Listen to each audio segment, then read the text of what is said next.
Hi, so today I'm going to show you the first part of the coin collection that my boyfriend has, and it's been sitting here for so long. I really treasure this coins or these collections kasi it's part of our history. So there are many kinds of coins here, and ang ipapakita ko sa inyo ngayon ay ang peso. Start tayo ngayon sa tong coins nito.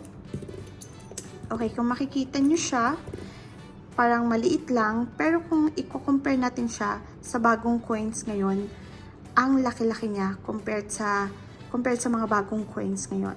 So, kung tatanungin niyo ako about sa weight, it's kind of heavy. So, imagine mo kung marami kang ganito, no? Hindi siya mawawala sa'yo. Ito ay 1975 at ang ating Pangulo noon ay si Ferdinand E. Marcos. So, kung makikita nyo, andyan yung sabing, ang bagong lipunan. At ganito naman ang itsura niya sa likod. Republika ng Pilipinas.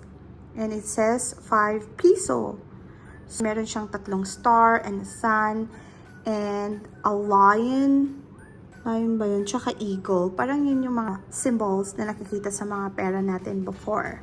So yan, meron kaming 4 nito. At ngayon ipapakita ko sa inyo ang bagong 5 peso. The new 5 peso is this one.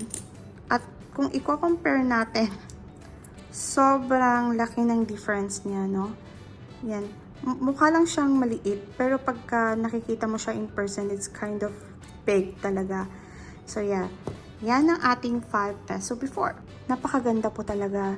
Mabigat siya kasi I think it's silver. Imagine mo to kung pupunta ka somewhere at dala-dala mo. Sobrang bigat. Sobrang bigat.